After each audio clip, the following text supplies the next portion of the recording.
Assalamualaikum warahmatullahi wabarakatuh. Kembali lagi dengan saya Muhammad Wildan Ansari dari kelas 11 Puspa.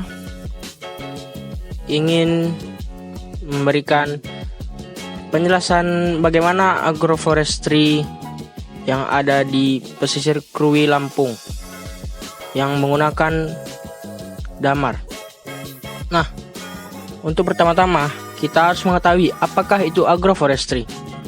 Agroforestry adalah istilah kolektif untuk sistem-sistem dan teknologi penggunaan lahan yang secara terencana dilaksanakan pada satu unit lahan dengan mengkombinasikan tumbuhan berkayu seperti pohon, perdu, palem, bambu, dan lain-lain dengan tanaman pertanian dan atau hewan ternak, dan juga bisa ikan yang dilakukan pada waktu yang bersamaan atau bergiliran, sehingga terbentuknya interaksi ekologis dan ekonomis antar berbagai komponen yang ada.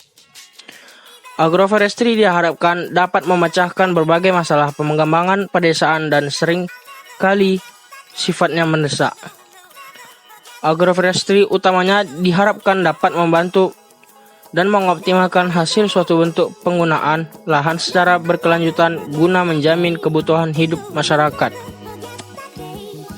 Nah, saya akan menjelaskan bagaimana sistem agroforestry yang ada di pesisir Krui, daerah di tepi barat Provinsi Lampung. Daerah yang terletak di ujung selatan sisi barat pegunungan Bukit Barisan ini terbagi ke dalam 3 kecamatan, yaitu pesisir selatan, pesisir tengah, dan pesisir utara. Luas daerah pesisir Krui ini sekitar 300.000 hektar. Sampai dengan tahun 1983, ketika mulai ada pembalakan kayu oleh perusahaan pemegang HPH, pesisir Krui masih didominasi hutan. Luas hutan di pesisir Krui masih cukup luas, yaitu di Taman Nasional Bukit Barisan Selatan yang meliputi luas 263.000 hektar. Topografi yang sulit dan kesuburan tanah yang relatif rendah menjadi faktor pembatas dalam melakukan intensifikasi pertanian. Dan di sepanjang daratan pantai banyak sawah yang dicetak, sedangkan di daerah perbukitannya didominasi oleh agroforestry damar. Kebun damar tersebut pada awalnya berupa ladang padi, kebun kopi rakyat, dan vegetasi sekunder yang secara bertahap menjadi agroforestry kompleks yang mirip hutan alam dan didominasi oleh pohon penghasil getah damar. Nah, untuk sistem penanamannya, pohon damar ditanam bersamaan dengan padi dan kopi di ladang. Dan ada juga jenis-jenis pohon yang bernilai ekonomi yang sering dibudidayakan dengan damar, seperti pohon buah-buahan seperti durian, duku, manggis, mangga, jambu, cempedak, petai, dan juga lain-lain.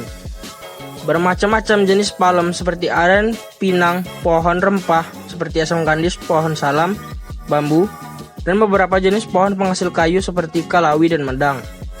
Di agroforestry dewasa dekat pedesaan, pohon damar mencapai 65% dari populasi pohon, dan bersama dengan durian dan jenis-jenis minor yang lain membentuk atap tajuk yang tingginya mencapai 40 meter. Nah, di sini saya akan menjelaskan bagaimana caranya pemanenan di agroforestry ini secara kompleks dari tahun pertama hingga tahun 25 ke atas. Tahun pertama, pembukaan dan pembakaran vegetasi petak lahan dan penanaman padi pertama, dan juga sayur-sayuran dan buah-buahan. Tahun kedua, mulailah dilakukan penanaman padi kedua dan penanaman kopi di antara padi.